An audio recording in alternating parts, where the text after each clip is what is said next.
on right now. I just forgot that I didn't start recording. Okay. And it's certainly going on right now very extensively. And it's not a subject that is very well defined. There are very general definitions of what we mean by psyops, and then very specific psyops that we can discuss. And then of course there are certain kind of unique problems to the subject of psyops, is that they are, although they are ubiquitous throughout history and now, most people don't like to admit that they are victims or part of a psyop. Psyops are generally performed secretly upon populations, and the people who are performing them are under a kind of oath of secrecy. For instance, in the United States, where I lived most of my life, um, there are hundreds of millions of dollars spent on psychological operations, but they're generally within the black operations, the black budgets of intelligence agencies and governments. And so I just wanted to add that, and I'm so glad to see so many friends here, two in particular that I've been really wanting to connect with, Peter and Stephen. And so that's just that's what I wanted to say right now. I mean, I Thank could go on and say a little bit about my background and Yeah, you. why you invited me here. I mean, I have taken a particular interest years ago in the 1980s in the subject of psychedelic drugs, a subject that I've pursued, with uh, in an unusual way. I mean, it was a calling for me, and I really dove into the subject. I grew up in the 1960s, and when these drugs first came on the scene, and I was persuaded that they were a very important um, subject for us to re-explore after the sensationalism of the 1960s.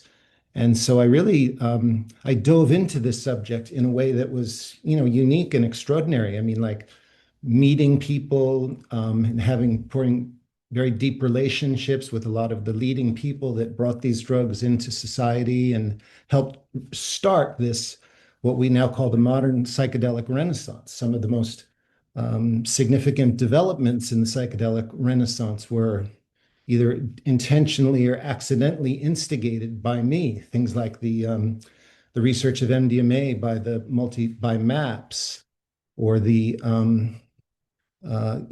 Immortality Key by Brian Murarescu is the result of a book that I republished. And I performed a lot of my own research, and Alexander Shulgin taught me to make MDMA, and I was so deeply into this subject.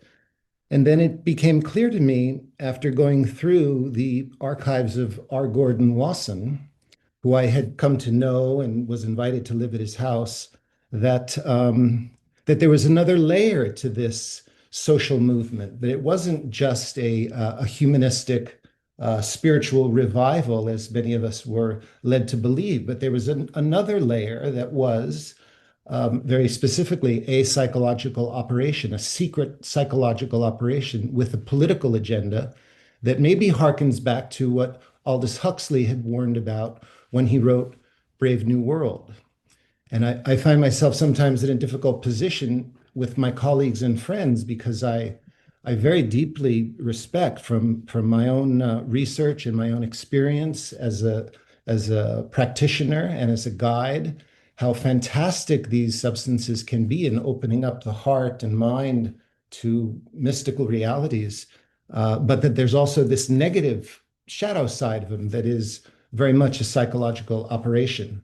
And so I accepted your invitation because I knew there'd be some wonderfully brilliant people here to share some of these complicated, controversial, and important ideas with. Wonderful. Thank you very much, Robert. Peter, you've got your hand up. Yes, I did. I just wanted to inject a little historical perspective from my point of view. With the emergence of the kind of mass democracies, and certainly at the time of the First World War, I think there was a governmental recognition of the need to engineer consent around the policies of certain elite industrial factions. So I think probably most of us know Adam Curtis's documentary, The Century of the Self, in which he explored these issues. And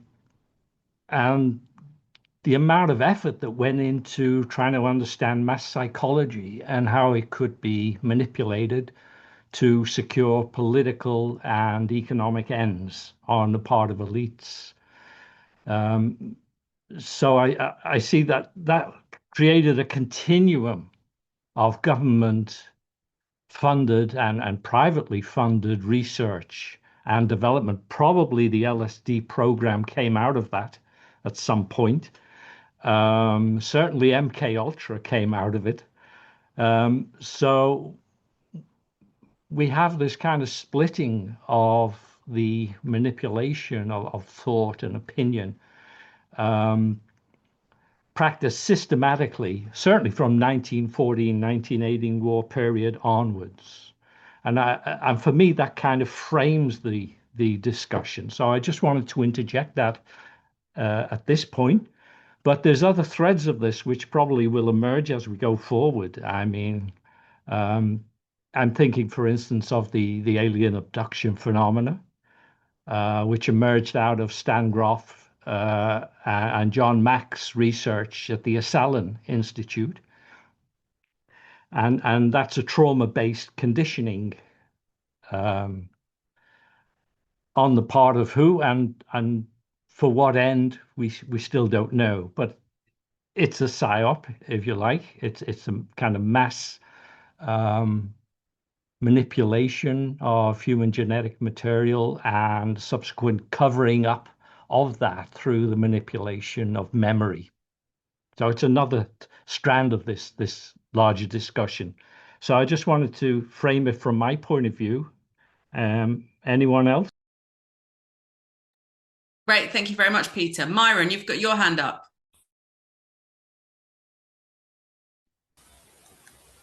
Yeah, I mean, I was in business for like 45 years, and the idea of manipulating customers into certain decision-making processes has gone back to way back into the beginning of this republic. And in the 60s, I remember there was a number of books published on the idea of flashing one flash in an advertisement that is a motivating flash. I'm sure most of you know this. And so let's say I am selling you toothpaste or shoes or whatever I'm selling you. During that advertisement, there are things subliminally flashed that you don't see with your eyes that manipulate your brain. And they've been using that forever. They still use it today, as a matter of fact, except it's, now they have computers. But even in the Army, when I was in the Army, I did a lot of Army intelligence because of the access I had to information because of telecommunications that I was involved in.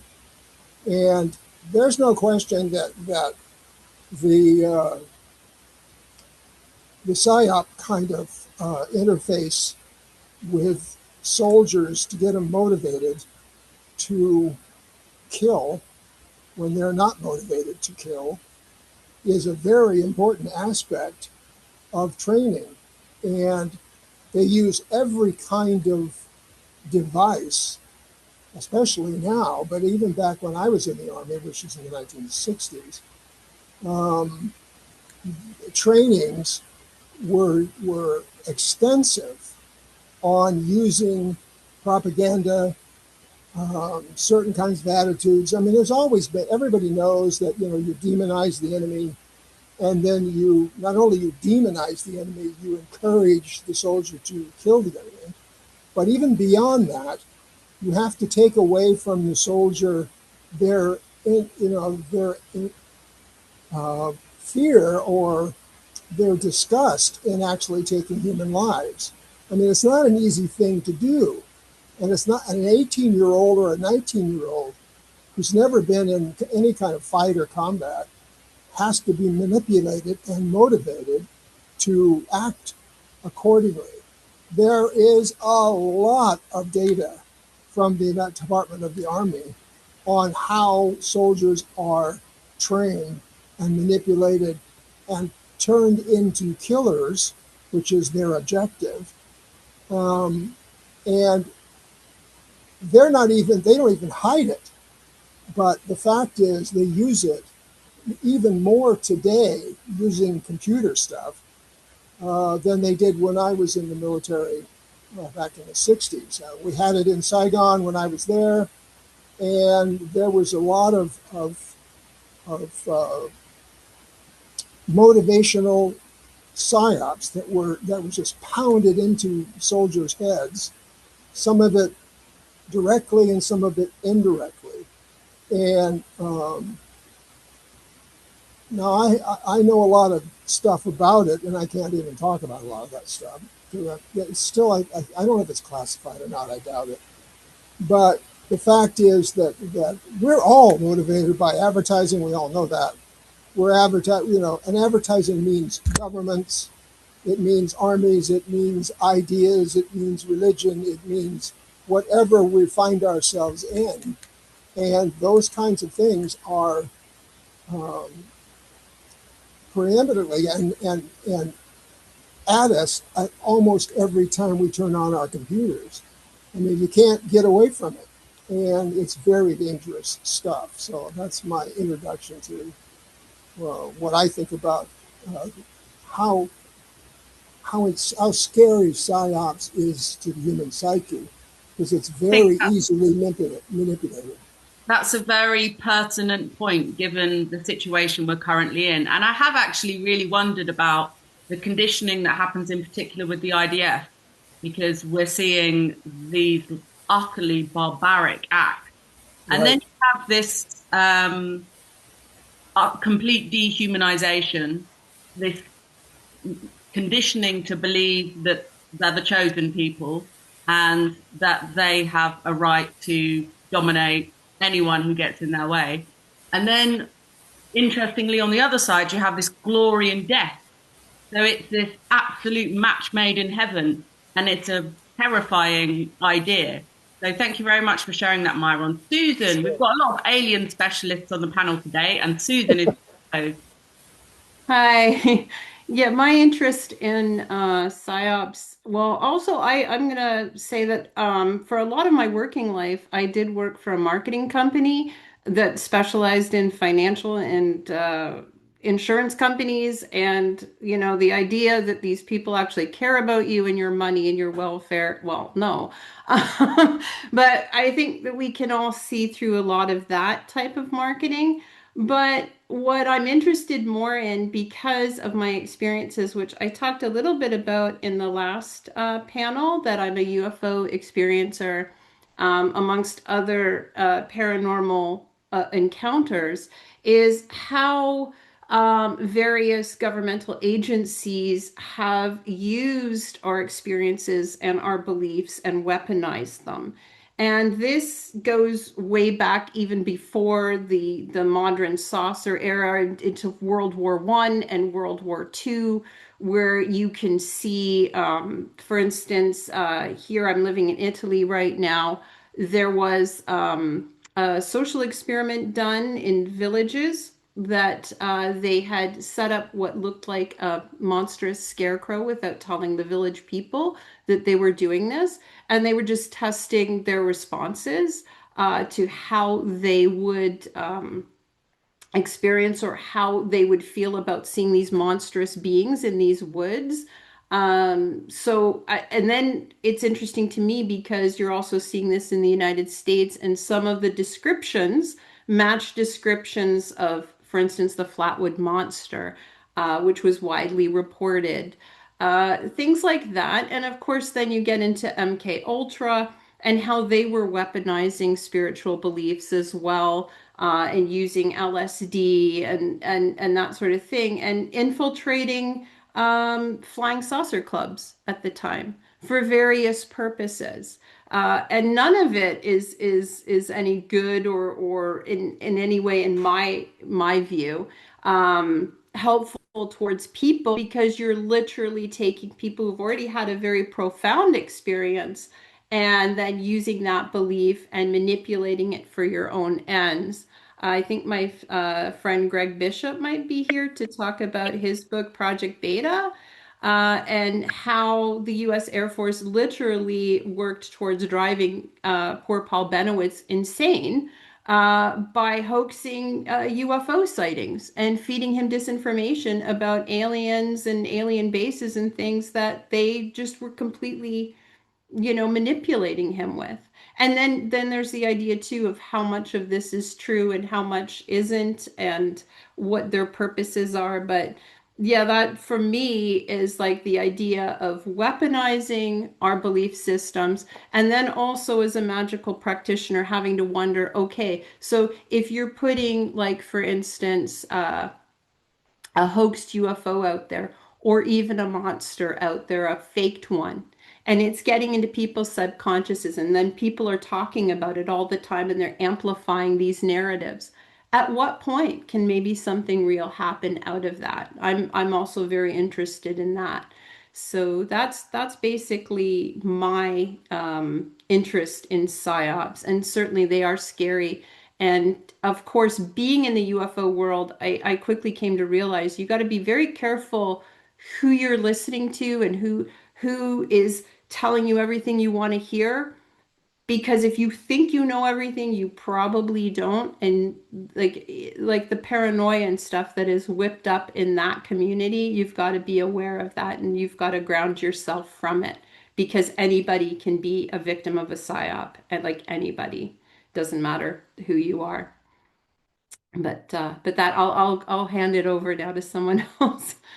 Great. Thank you, Yeah. Susan. It's a very interesting point you raised there with regards to magic, because I think of the psyop as a kind of magic.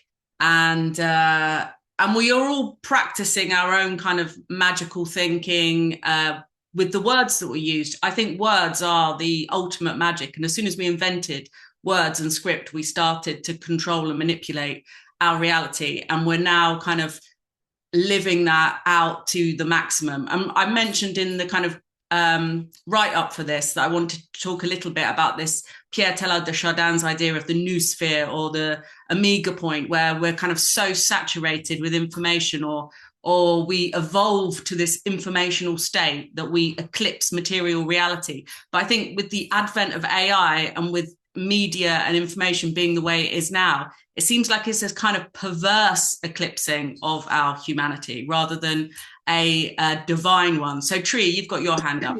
Oh, yeah. Hey, good to be here, everyone. Um, yeah, my interest in psyops. I'm an author, by the way, and a death doula, and a person who works in the realms of dreams and consciousness, as well as a transpersonal therapist. And so I think I got drawn to this because my formative years in the 70s was in a cult, a commune cult. And so definitely was a psychological operation. In fact, a lot of the cults and the communes of the United States in those sort of like late 60s, early 70s were very much like that. But my particular cult was based on a lot of the uh, Jesus freak, Jesus people, children of God, and slightly, well, did look up to Jim Jones as a model of how to do it.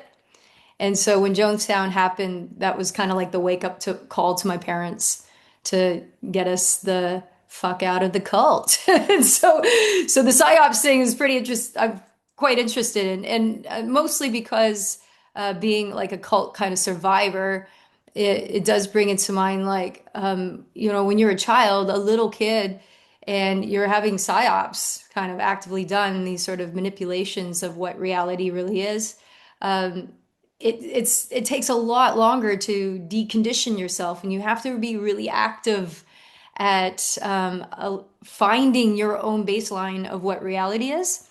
And I found science was a really great starting point, but not a materialist version of science, but more of a quantum kind of universe.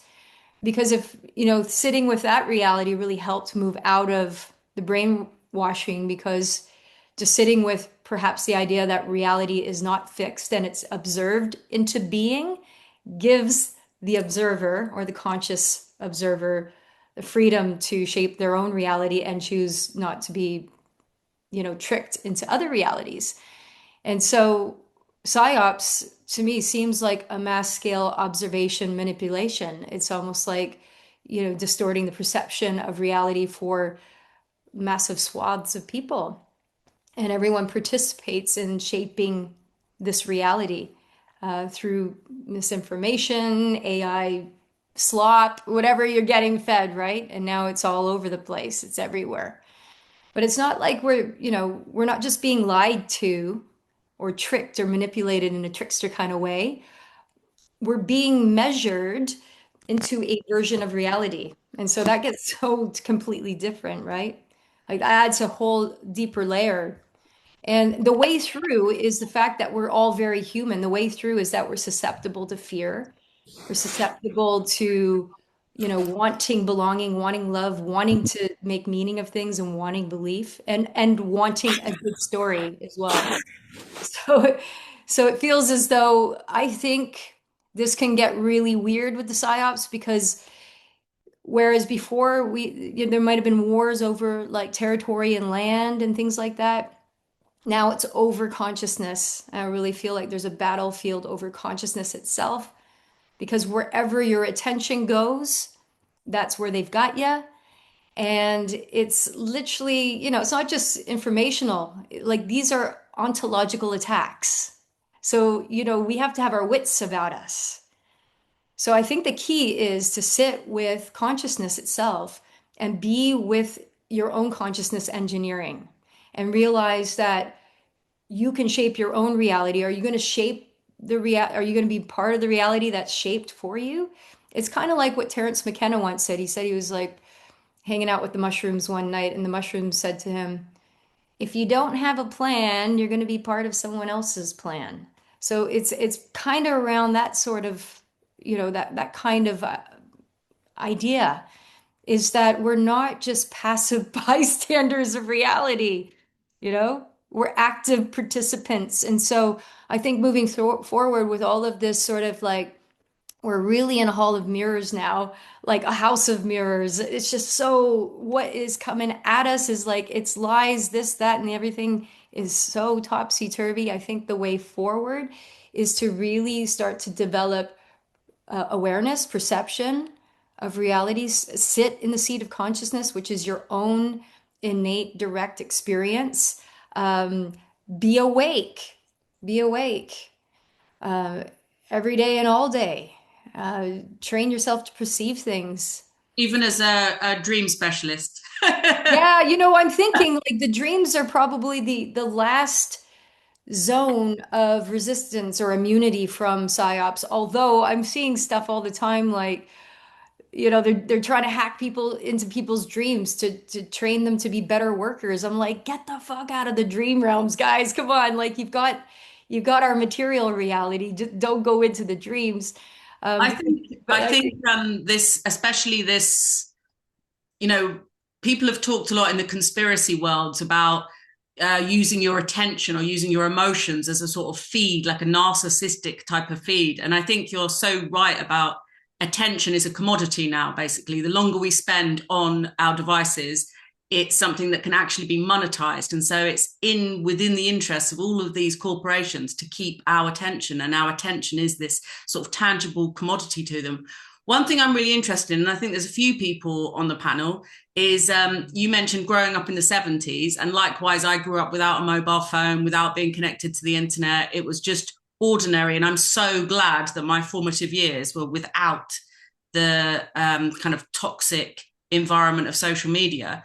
But I think that we're in a stronger position in many ways to know that there was a world before and that there's a world after this 24/7 online world. So thank you very much, Tree. Great points. Naomi. Thank you. So, I'm a psychiatric nurse, a specialist working in acute and assertive outreach psychiatry in the Netherlands. And I also have a decades-long practice in Soto Zen Buddhism and Hekatian theurgy. So these are traditions that deal directly with darkness, liminality, and the places where the mind meets the unknown. So I bring this up because I think the spiritual dimension of what gets called psyops is chronically underexamined, both by clinicians and by those who believe they're being targeted.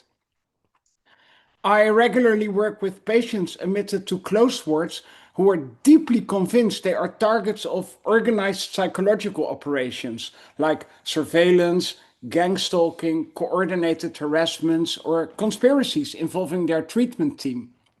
So, and what I have observed consistently is that underneath the framework of psyops, there are almost always unresolved personal issues driving the distrust, relational trauma, experiences of not being heard or believed, loss of autonomy, social isolation, or a history of actual boundary violation. The conspirational framework functions as an explanatory model that makes overwhelming internal distress more coherent and externally located. So I've been personally accused many times of being part of the PSYOP. So this is well documented. The treatment team becomes incorporated into the delusional system, particularly when the therapeutic alliance becomes fragile. And this has been very problematic very often, you know. And there are many, of course, there's research about it. You have Freeman's threat anticipation model that says, like, delusions arise from interaction of anomalous internal experiences and reasoning biases, not from accurate threat detection. The jumping to conclusion bias is one of the most replicated findings in this field. Trauma as driver, but also the role of not being heard, which is something that I personally researched for a long time, which can trigger escalation into acute crisis, and also externalization of personal problems as a form of self-protection, actually.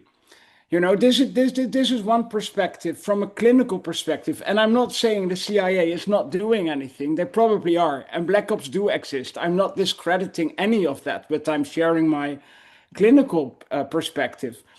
From a spiritual perspective, from the Zen mind, in Soto Zen, I also am weary about this whole psyops thing, because in Soto Zen practice, I sit with whatever arises, including paranoia, dread, and the felt sense that something is watching or hunting me.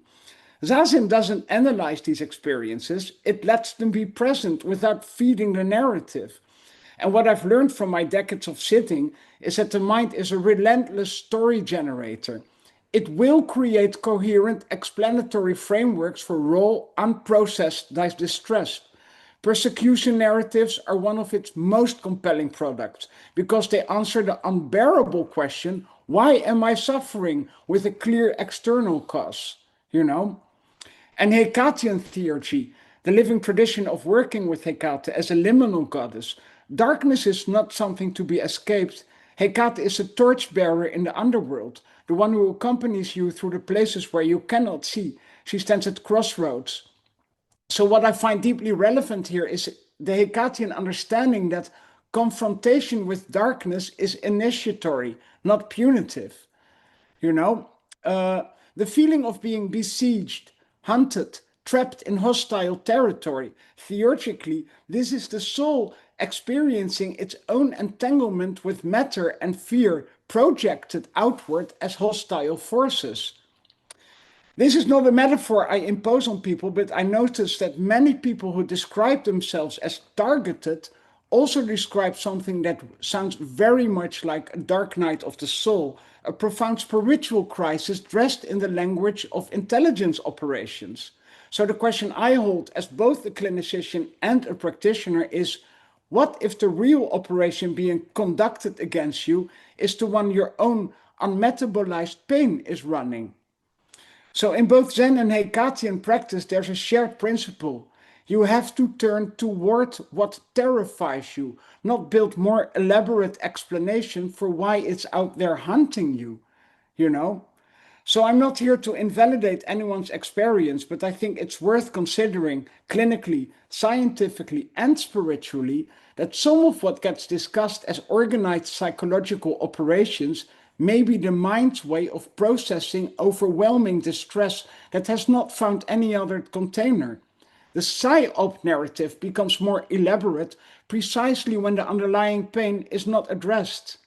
So if you feel targeted and you've also been through significant personal hardship, trauma, isolation, loss, betrayal, it may be worth turning towards that connection rather than away from it. Not because your distress isn't real, but because the source might be closer to home than you think. Yeah. Thank you, Naomi. I think some really good points there, and I agree very often. I mean, this is part of how some psychological operations work, is turning people mad, and some psychological operations are going to be kind of psychic manifestations of personal trauma. I think, like, mostly on this panel, we're addressing real psychological operations, from the very mundane psychological operation of advertising and politics to more kind of nefarious kinds of things. But really great points there. And one thing that I think is very interesting, actually, is how a lot of these malevolent organizations and religious organizations, political organizations, and whatever else, purposefully target people without family, people that are traumatized, homeless people. I spent a very short period of time attending my local church in Hastings, and I really noticed how they went into the community and they offered people that basically got no love anywhere else love, and it was absolutely overwhelming for them, and they were transformed, and it was very positive work. But there's definitely a directive to do this, and also getting lots of small children into their church to fall in love with Christian rock music and making their mums come as well. So, it's fair enough trying to get people into your thing, but you've got to think about how manipulative you're being, perhaps. I don't think cults are inherently bad, but I think many, many people are very corruptible. Anthony. Thank you, Sarah, and thank you, Pascal. I see you lurking back there in the background. Thanks so much for having me on, and thank you to everyone who spoke before me.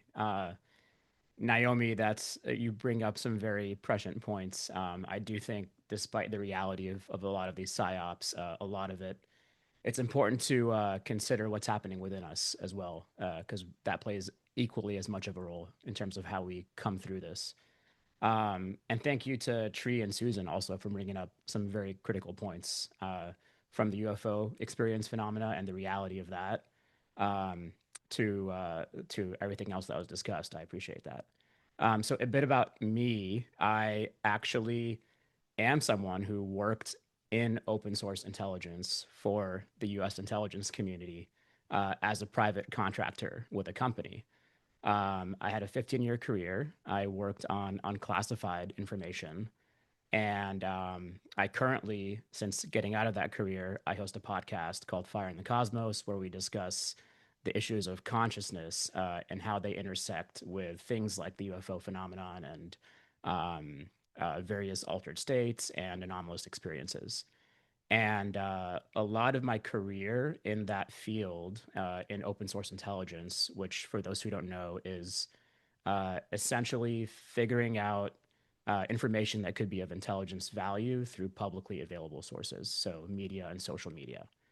And this is something that aligns very well with what could also be called marketing, what could be called public affairs, or PR. And essentially what I began to realize was that everyone is doing this, not just governments, but corporations, to media, to us right here having this conversation.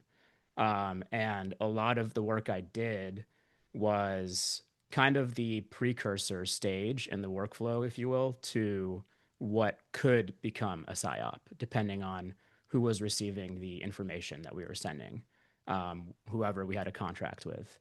And that ranged from In some cases, it was the CIA, to various U.S. embassies around the world, to Department of Defense groups from NATO forces in Afghanistan, to even private corporations that looked at, for instance, the healthcare industry in the U.S. Now, the common denominator with all this was that with most of these groups, they all had what was called the public affairs section, and most of the general public is not aware of this. So all of these government agencies in the US, at least, have public affairs sections, which are essentially the propaganda arm of that agency within the government. And they're responsible for analyzing, shaping, and directing the narrative that has any implications on that agency's mission. And they're the ones who like host press conferences. They're the ones that our media goes and gets quotes from. So it was a very eye-opening experience for me working in that field, to see how much this is happening in the US and around the world, and how oblivious a large portion of the public unfortunately is to this, because it's just ingrained in our streams of information. And it became very evident to me also, like how distorted the information that we receive is once we finally do get our eyes on it as a public, from what we were seeing as analysts when we were looking at, for example, local media or social media coming out of different countries that we were monitoring, and what was happening on the ground. And then we would analyze that and basically send it to, let's say, a government customer. And then they would do whatever they wanted with that information. We were just providing the accurate information. And then, like a few days later, we may see an article come out in the New York Times or the Washington Post quoting the spokesperson from that government agency, and it would completely distort the information that we sent. So that was very eye opening for me. And as I got into the more interesting fields after my own personal experience, fields like the NHI, the non-human intelligence field, and the consciousness field, and the UFO field, again, from some personal experiences I had about 3 years ago, which really opened me up and changed my perception of reality and my perception of the world and those around me. I began to see how much of a role that plays in these fields as well. And as some folks before me said, like these psychological operations are happening in these fields as well, but that is not to say that there is reality in some of these experiences, and some of the narratives formed around them. And what I found in my previous career was that some of the most effective ways of distorting and disinforming were to use bits of true information and objectively accurate information, and then build off of that, saturate the information field, and distort it, and kind of turn people and pit them against one another, or create this fear environment that we're talking about. So all this to say, like, there's, in my opinion and my research, like, there's very much a reality to the abduction phenomenon, very much a reality to UFO experiences. And yes, they have been distorted and bastardized by the US intelligence community and others for their own ends at different times. And in some cases, that's looked like pushing certain narratives that support UFOs or aliens. And in other times, it's looked at completely blocking certain narratives that support them, and delegitimizing them. It just depends on who's doing it and to what end. So thanks for having me. Thank you, Anthony. Molly. Hi, everyone, and thanks, Anthony, for everything you said and everyone that's spoken before me. It's such an honor to be here and share the room with all of you. Wow, where do I begin? The first thing I wanted to say to Naomi was I have a tattoo of Hecate, and she's a very special, deity to me. And I found a lot of healing through these rageful and kind of dark feminine goddesses like Sekhmet and Hecate, and especially given what I've been through personally. And I found just even Susan, yourself, I know that we have some experiencers in the room. I myself am an experiencer of the anomalous and unfortunately an experiencer of what I believe to be, you know, the millennial psyop. For those of you who aren't familiar with my work, you know, I'm not a credentialed academic. I'm somebody who has just kind of clawed my way out of what I believe to be the psyop of our generation. I think millennial women were a huge were victims to a profound level of psychological operation. And, you know, for myself personally, growing up I was born in 1989, so I was going to like junior high and high school during the, you know, early 2000s. And recently I've just covered the Jeffrey Epstein and how he was involved with Les Wexner, who was also deeply involved with the pivot, the branding pivot that the brand Victoria's Secret made over to pink, which was marketed as being for college girls. But let's be honest, no college girl wants to wear a pair of sweatpants with the word college and rhinestone on the ass. The only girls that were buying those were girls my age, which were like, you know, 12, 13 years old. And that was seen as the thing to do. And without going exhaustively into that, I believe that was a mass psychological operation on a young group of girls. For myself, I came from a home where there was a lot of hidden abuse, like, deep emotional neglect, which I think sometimes is really deeply confounding. And I found my home with predatory men. And I remember from being a very young girl, I remember the first time I was getting attention from not all men, let me be clear. There's amazing men, and I've met many amazing men, but there are predatory men out there. And I remember the first time getting approached by an older man when I was like 13, 14 years old. And that was pretty much the theme. I think that that archetype of man can really smell a girl who's willing to do those types of things. And I was also in the Miss Teen USA pageant that Donald Trump ran in 2007, experienced some really dark things there. And I'm a songwriter. I found myself in Hollywood where I started working with a producer named Rodney Jones. And I don't know if many of you are familiar with the Sean Diddy Combs case, but he's one of the ones who is suing Sean Combs. And I found myself often getting invited to parties, which I would constantly turn down because I am an introvert and I just wanted to be a songwriter. And thank God I turned down those party invites. But I found myself in a really precarious situation, which I won't go into detail about here. But I tried to, I emailed my manager and my lawyer at the time and said that I wanted to get out of my contract. And I woke up the next morning and I was dropped from all of my contracts, and they took all of my music and I never heard any of it again. And when I called the woman who worked closely with my manager, who I now know was probably like a handler for all of the girls that he was working with, she told me that I needed to drop it, and that if I didn't drop it, these are guys that could make me disappear. And so I'm deeply and intimately familiar with the fact that there are really nefarious things going on. Do I think that it is lizard people and weird Satanists drinking blood?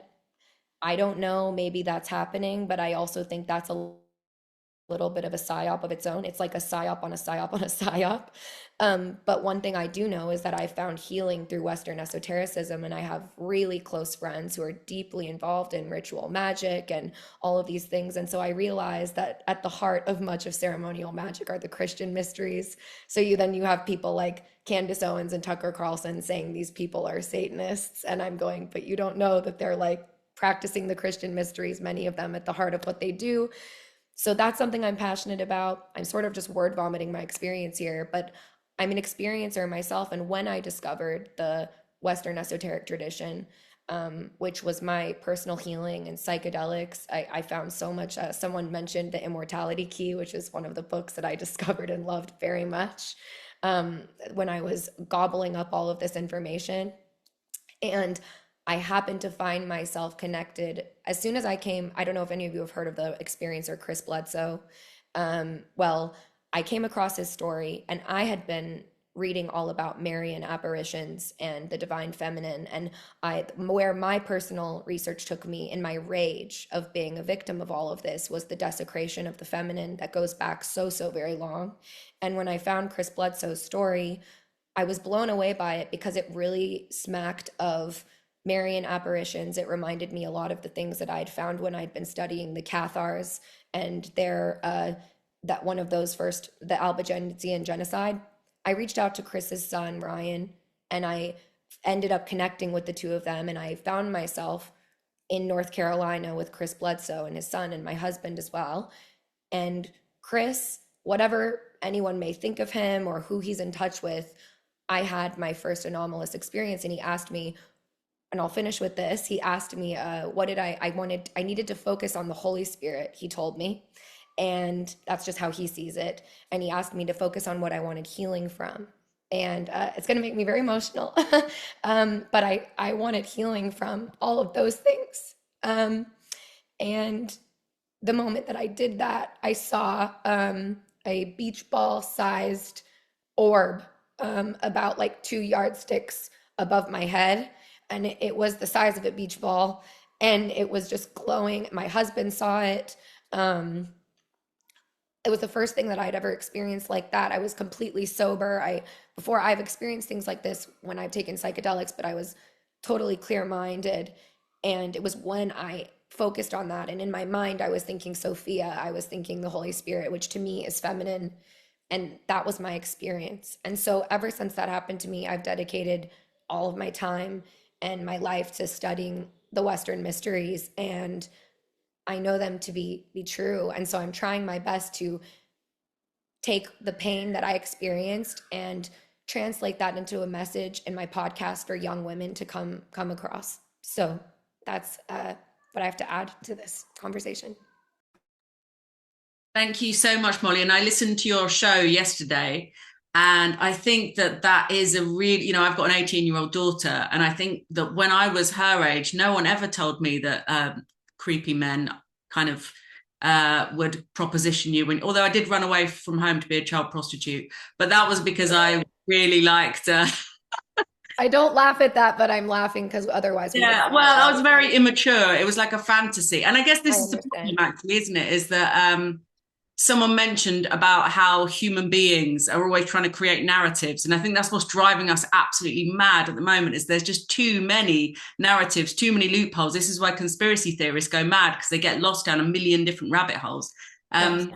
So, and this is also kind of the whole issue with, in your show I was listening to yesterday, you talk about throwing the baby out with the bathwater. And I think that's a really awful situation that we find ourselves in now, is that we're not able to pick up on subtleties or nuances, or that one person can do some horrible things but not necessarily be a bad person. We go, it's very kind of black and white and binary, and that's massively doing a disservice to all of us. So thank you very much. Stephen, you've got your hand up. Myron, I'm going to ask everyone who hasn't spoken yet to speak before we have repeat speakers. Stephen. Hi, Sarah. Thanks for the invite. Good to see everybody. I'm just going to come at this from a sort of cultural point of view. So, and I'm going to end up with 3 questions rather than any answers. But I mean, from a cultural point of view, you could sort of see that, the 2 greatest works of the 20th century that were concerned with psyops were obviously 1984 and Brave New World. I think did Myron mention Brave New World earlier? So there's a debate there's always been a debate about which of those 2 books was more accurate in terms of premonitions of the future. And I think in the West, we probably settled that it was Huxley sort of got it right, in terms of soft power. And I think Myron again actually mentioned, you can see that in Adam Curtis's Century of the Self, the way that Edward Bernay took Freud's theories to develop the whole industry of marketing and PR, and then gave that to politicians so that they could use it to control the masses. Now, the interesting thing about that for me is that, which Adam Curtis brings out, is that that takes us right up to the counterculture, the kind of classic countercultural years. And I hadn't thought of this before until just now, but in a way, one way to see the counterculture is to see it as counter psyops. So the countercultural movements that are, in the 50s and 60s and 70s, you can see them quite directly in a way, trying to, unconsciously usually, trying to resist the way that young people in particular were being manipulated by the mainstream culture. Now, the thing about counterculture is as well, there's always been countercultures back through time, because there's probably always been psyops all back through time. And maybe Danny's going to tell us about how that started. And in terms of the counterculture, the other night I rewatched The Graduate. I don't know if anybody's seen The Graduate or seen it recently. And that's a marvelous film. And in a strange way, it's about psyops, because Benjamin, the main character, the Dustin Hoffman character, is just back graduated from university. And he's basically being assailed by psyops. That's what's happening. All the culture around him, his parents, his friends' parents, they're all trying to get him to be a certain thing. They're trying to basically train his psyche, his psychology. It's a wonderful bit of film. But sort of zooming forward to where we are, of course, we all know that we're sort of in the grip of this massive social media psyop. It's even gone to court, hasn't it, recently? So I've just got sort of three questions really, which occurred to me, which was that, are we reaching peak psyops? Because we're getting to the stage now where I think everybody doesn't believe anything, right? I mean, even my mum, now doesn't believe politicians anymore. And so I think that we've been assailed by so much of it, and particularly with AI. I think, as Tree mentioned, that we're getting to the point, surely, where we're not going to believe anything that we're told. What happens then? What happens in that sort of post-peak psyop world?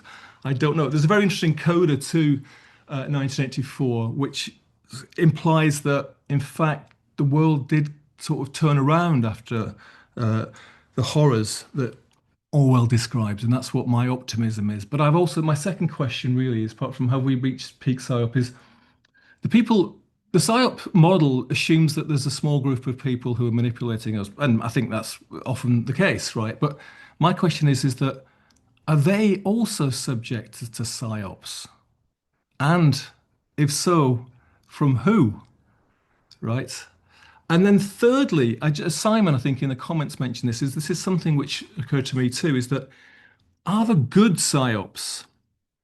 So, can psyops be a good thing? I was reminded of a very strange thing which happened here in the UK in the late 60s, which some of you may have heard of. It's called the Premonitions Bureau. And it's a little bit of a side connection here, but it was a real life experimental project in 1967. And there was a psychiatrist, John Barker, and also a journalist.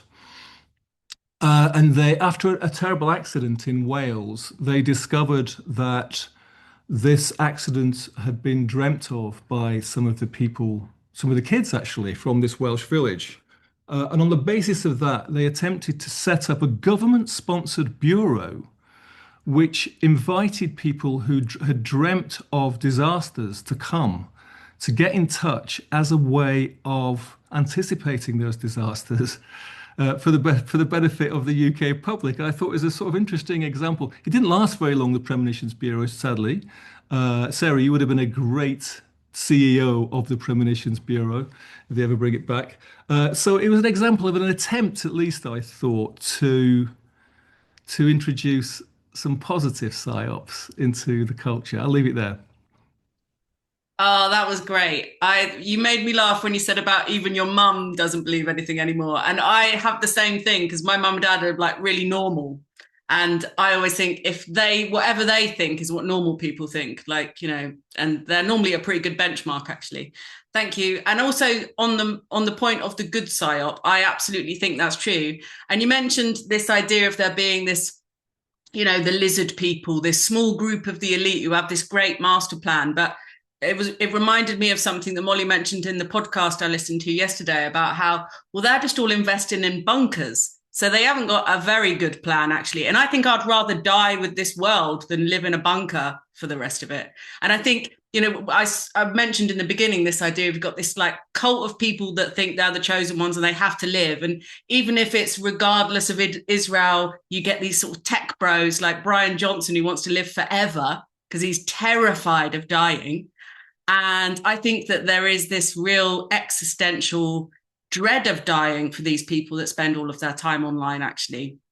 And then you've got on the other side people that actively want to be martyrs and die. It's just this kind of perfect storm of eclipsing forces, I think. Who's next? Danny. Hello. Thank you, Stephen, for that setup. I think the Premonitions Bureau might still be going on. I mean, who knows what's happening? A lot of us have been talking about, it's a psyop upon a psyop. This whole thing's a psyop. Responding to Naomi with the words of Kurt Cobain, just because you're paranoid, don't mean they're not after you. I think, it seems to be all about us in the culture. I'm interested in what happens at that Pravda moment when everyone realizes, okay, it's a psyop. And then beyond that, okay, it's a psyop. What do we do about it? I was just staying at my sister's yesterday, and she's a doctor. She's a pediatric doctor. And she's finding things quite difficult in the last couple of years because no one believes her anymore, right? And she's a good doctor. But I was very, very skeptical personally about a whole load of pharmaceutical medicine. I've written tons on this kind of stuff, but most people weren't.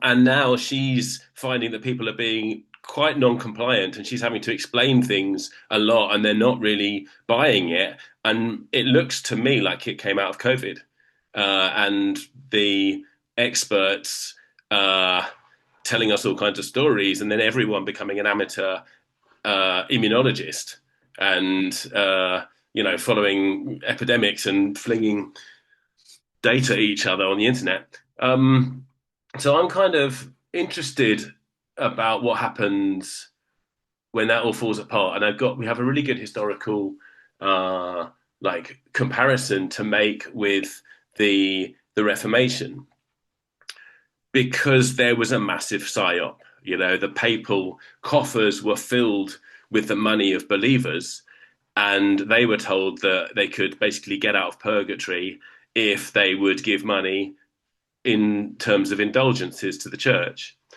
And this went on for centuries and centuries.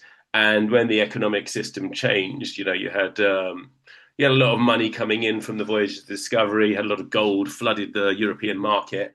You had the emergence of a middle class, and then you had an agriculture.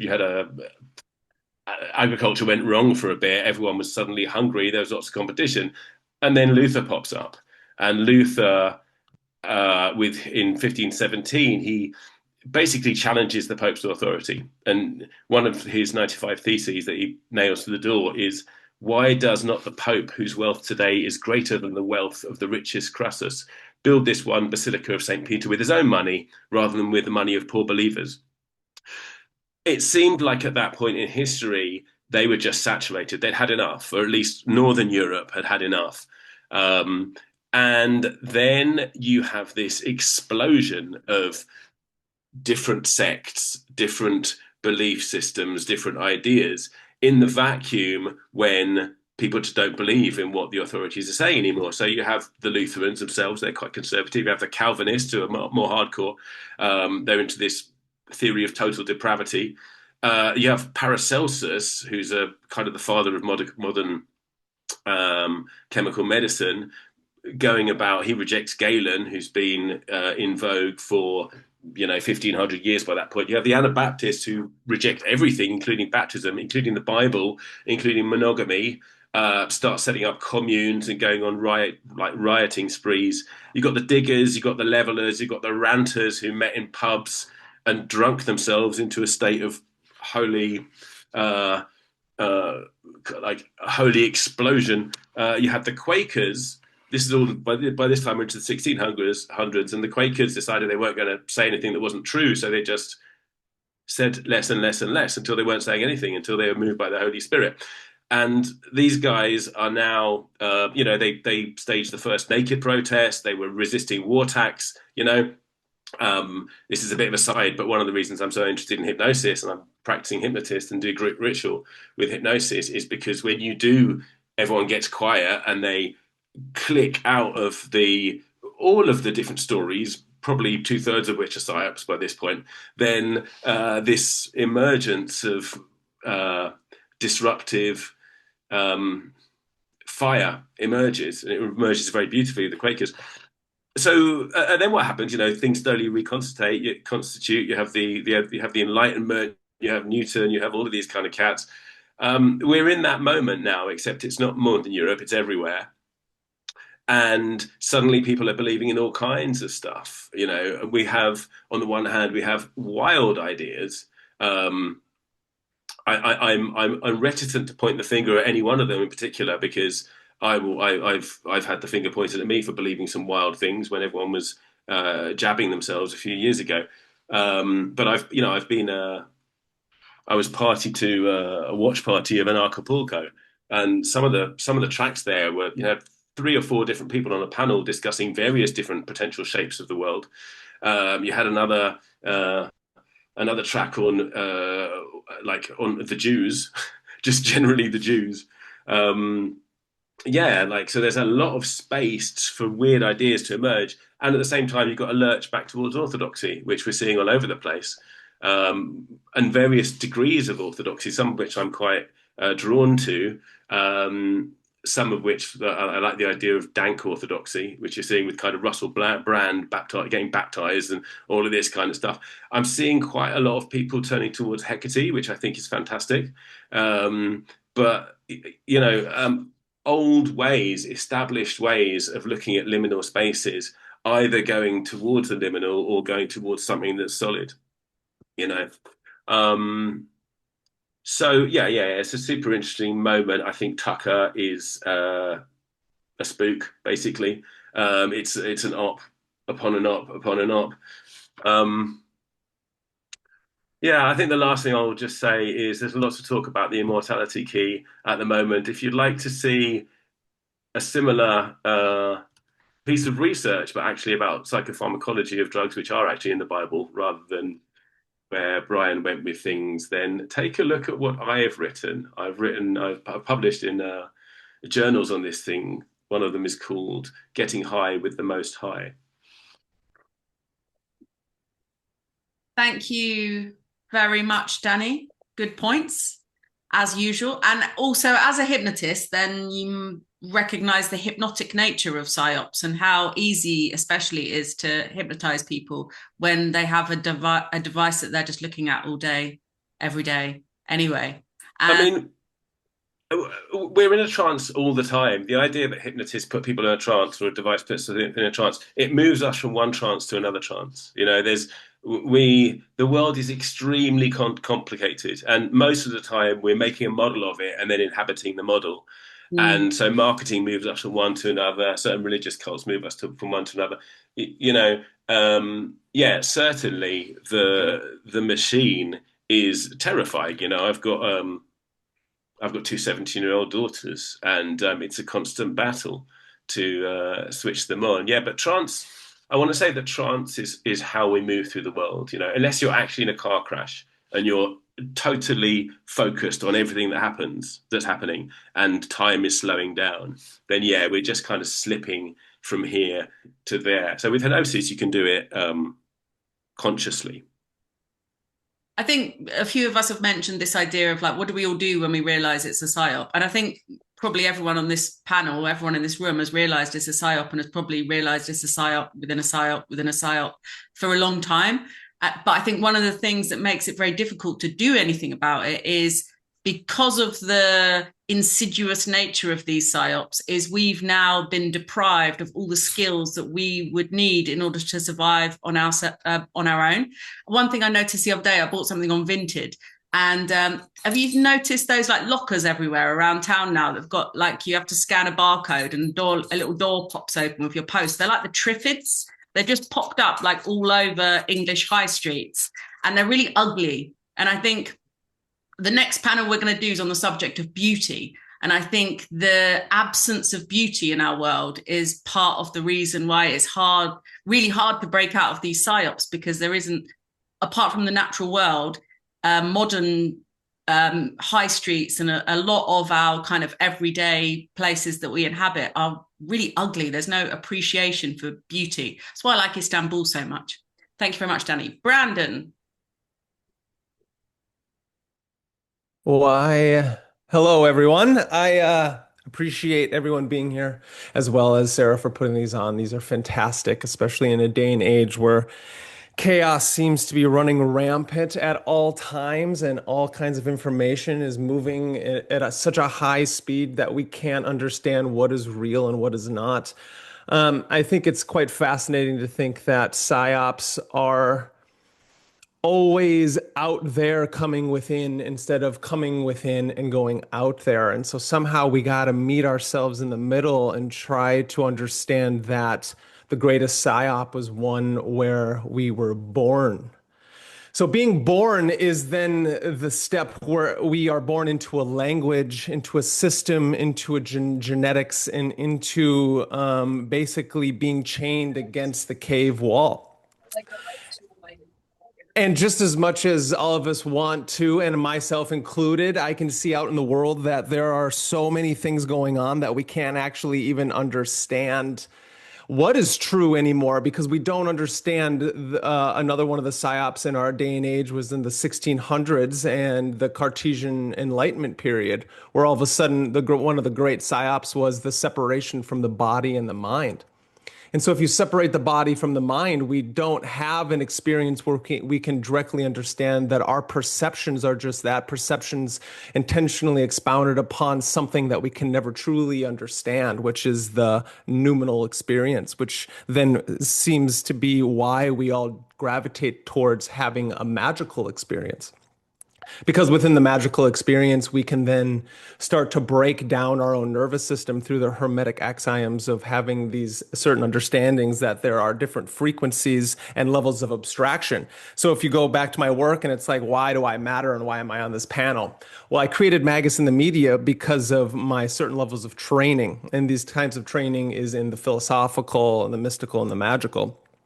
And if you don't know who Alfred Korzynski is, I think everyone should go out there and try to and research his work, because it seems to me to be one of the most important understandings of human language that we have, that our nervous system takes the concrete experience that we have, and then we put language upon it. And upon that, we have many different levels of abstraction that we're trying to understand at all times, which is then why obviously we shouldn't try to believe anything that is coming from the outwards in, because just like Robert Anton Wilson explains, belief systems are just that. They're bullshit. They're BS structures, and they're self-hypnotic induced trances, as he called they're a bunch of shit. And so if we try to understand that we think one thing is a psyop and not another, then we're not understanding that the map is not the territory and the menu is not the meal. And so it goes back to the understanding that when you were born into a system and a society that was already running. And Heidegger calls it something, he calls it thrownness. We were thrown into the world. You don't ever remember not being here. Everyone on this panel right now and everyone in the world can never truly remember, even if you have a memory or a dream state where you lived a past life or these things or that. I would say those things themselves are hypnotically induced as well, because it's like every time I go to sleep and every time I wake up, I have to then walk in a world that was already here for me to be within. And so it comes down to the line of I could state off the top of my head 10 psyops that are going on right now or that have been gone on, right? We can talk about the war in Iran. We could talk about some fight over a holy land, which is the number one mistaking the map for the map for the territory, especially when you understand the Joseph Campbell understanding of the territory. The holy land is the holy land within. And if you try to build a temple out there that is going to bring back some Messiah, you forget that the Messiah is the one who is in the world that you are living in right now. The only Messiah is the Messiah of the divinity, the theurgical experience of living in the world and truly becoming the adept of his experience. And so it goes back to the idea that maybe one day you put a black cube on your Instagram to tell people that you were with the cause, but you forgot that that black cube is just another one of those things, that it's an outward inversion of some kind of game of Saturn that Peter Mark Adams is trying to help us understand. That is, if we're stuck within a dualistic state where there's some kind of evil outside of ourselves that we can objectively state that that is bad, we forget that the only evil is the evil within. And that shadow state that we're trying to integrate isn't something that we should espouse to others, but we can have a revelatory experience so we can move ourselves up the levels of abstraction, understand that these words that we're using are just that, Trojan horses for somebody else's mind virus. And then we can bring in the ideals of what I think, and I like the books that the gentleman a few times before me said, Orwell or what is the greatest, the books out there that are showing us the major psyops. But I think the greatest book out there, there's two authors that get missed all the time, and it's Philip K. Dick being one of them, and it's Robert Anton Wilson being the other. And Robert Anton Wilson's Illuminatus trilogy can lead us back to one of the greatest psyops, is the one of being born, where all these signs and symbols are integrated into our nervous system. So what we have to do is we have to decode the nervous system so we can understand the religions and the symbols and the manufactured motifs that we're constantly living within are just that. They're manufactured for us to realize that the Illuminati is nothing outside of ourselves, even though there are people continually trying to integrate their version of reality upon ourselves, but that you are the master who makes the grass green. And when we understand that, then we are not victims to anyone else's bullshit. We're only a victim to our own inadequacy. And once we do that, we can become everything that I've been trying to state in my channel. And most people, maybe I may be getting sick of it, but I'm going to state, if you can, instead of one of the great psyops today, which is no kings, no kings, no kings. And I'm like, what are you talking about? Become your own king. And so if somebody's continually telling you that there are no kings out there, and I'm all like, yeah, the monarchy died a long time ago. Was there ever really a monarchy? Yeah, of course there was. But the idea of all those things is that there is a Western initiatory system that's trying to tell you that the only king, lover, magician, warrior out there is the one that stares in the mirror every day. And then you're not a victim to your circumstance. You're somebody who can stand on the foundations of what the magical tradition is trying to tell you what to do. You have 4 symbols, and those symbols are the wand, the cup, the sword, and the discs. And these things that are stated in the Hermetic Order of the Golden Dawn, or the Rosicrucians, or whatever these names are, these vessels for a golden thread of a tradition that's trying to tell us just that. That once you can hold the wand of intuition and become your own magician and become a warrior, right? What do? During the daytime, I teach martial arts. And so it's like a mixture of mixed martial arts with a Chinese traditional system of Kung Fu. And what that does is it tells us to reach for the stars at the same time as having your own understanding of rooting yourself, right? And at all times, we're going to have all kinds of sounds, right? Just like what just happened right now. There's little things that are going to continually trying to interrupt us from having that experience that you are not a victim to anybody else, no matter what. Even if you walk into a circumstance where people are trying to manipulate you, right? I am continually being manipulated at all times until I start having these experiences it seems like a lot of us have had, right? We've taken certain psychedelics, or we've taken certain things that can truly help us break free from the system. And then it goes back to that book that I'm trying to talk about, which is the Illuminatus trilogy. The Illuminatus trilogy shows a group of individuals who are broken down from one of the greatest operations out there that helps us break down our nervous system, and that's That's the operation of Om, right? Operation Mindfuck. Operation Mindfuck is on full order right now at all times. The question was asked, do we think that we are at peak, are we at peak psyop? And I think to think that is to not understand what Terence McKenna called novelty theory, and how novelty is ever going to increase as we reach a precipice of an unfolding of consciousness finally being able to look at its own head.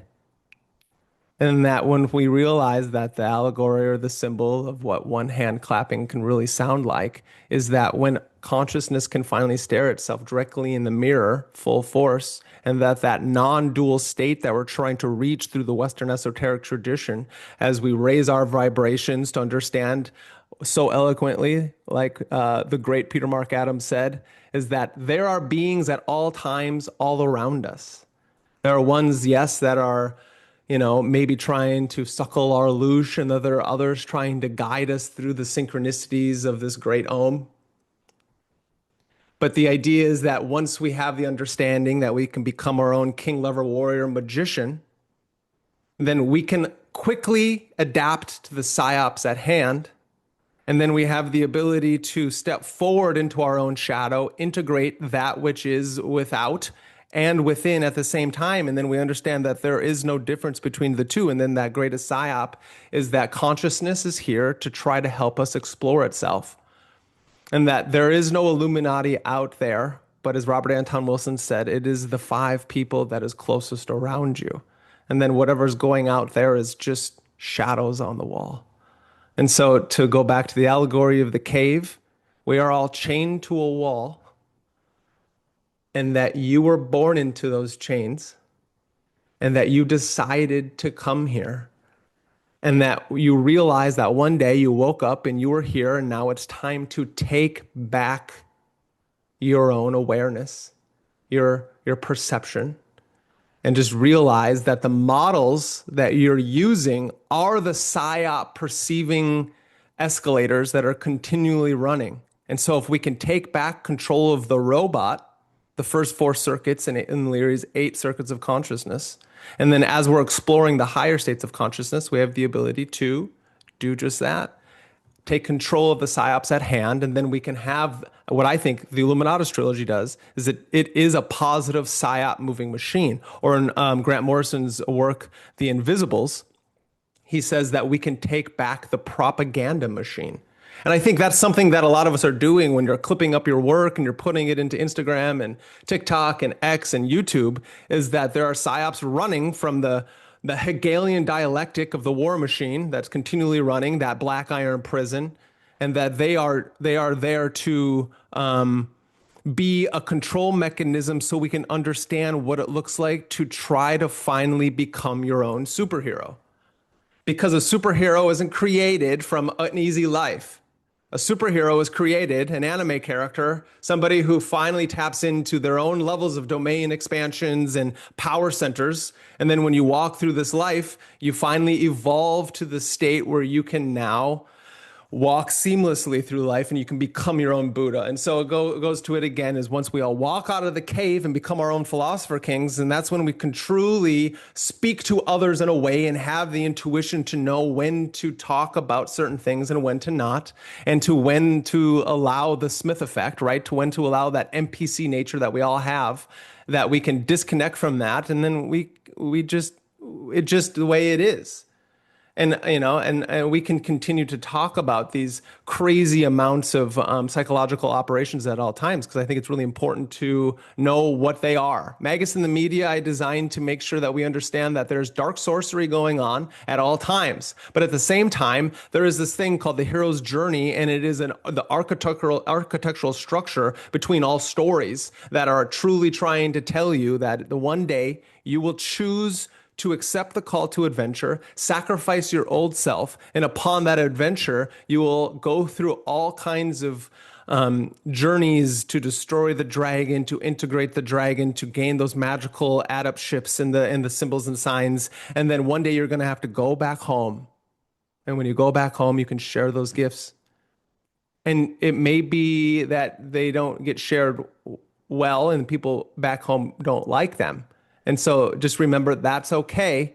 You set up your little shop and you sell your magical potions and you do your thing. And then now you're not the hero on the adventure, but now you're the wizard who's the strange one, like we all seem to be. And you're just there living your life, because in the end, we're going to have to live our life no matter what happens. And so you must live it to its fullest so you don't become the crazy old person on the street who can't survive, who doesn't know how to use the discs, but we can be the person who is there at all times for those who choose to want to truly do what is impossible, and that is be dragged out that cave kicking and screaming into the light, so the light can reveal the very nature of truth. And truth is, I like the term truth from the Greek term aletheia. Aletheia means unconcealedness or a great revealing.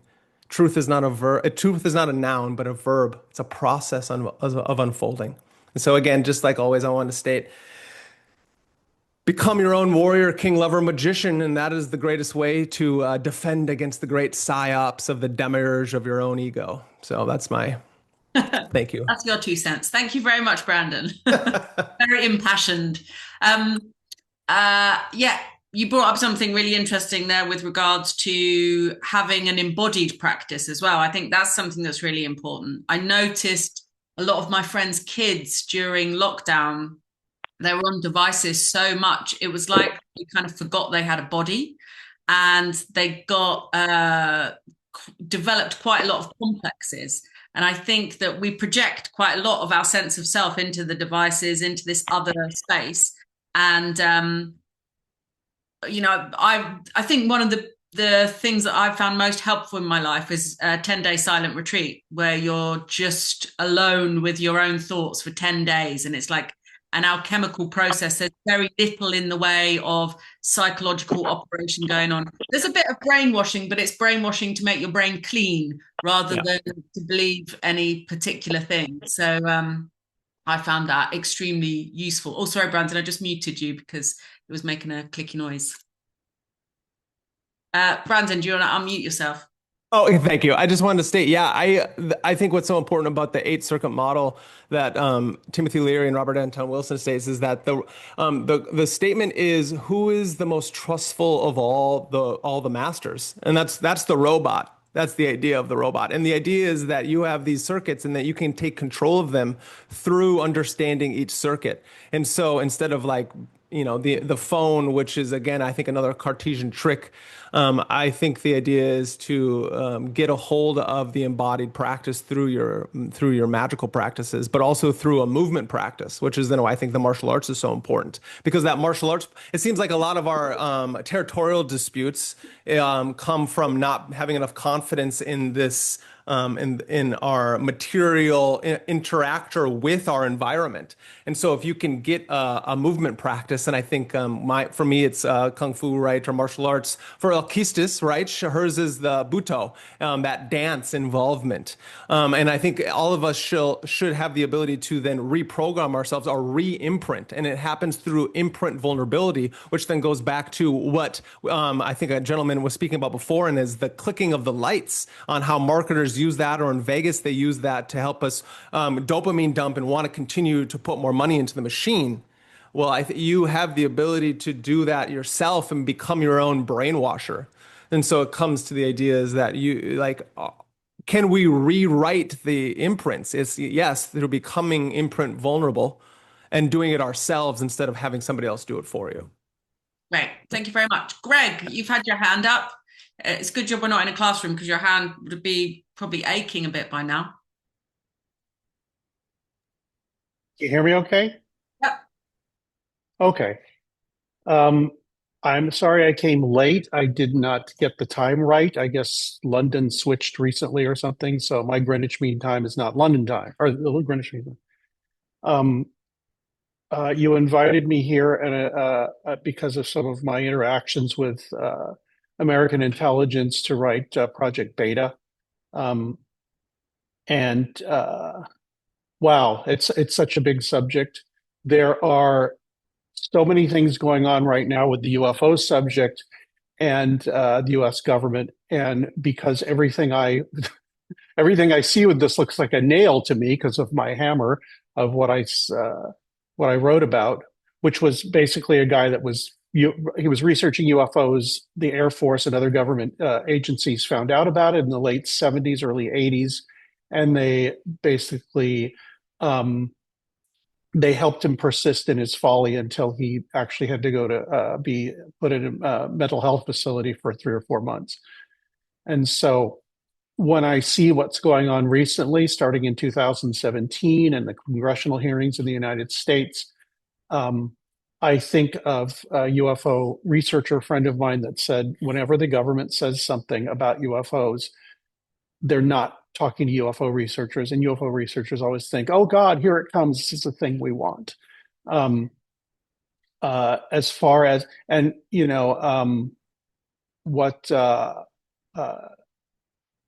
Oh no, I can't remember his name. Who was just talking?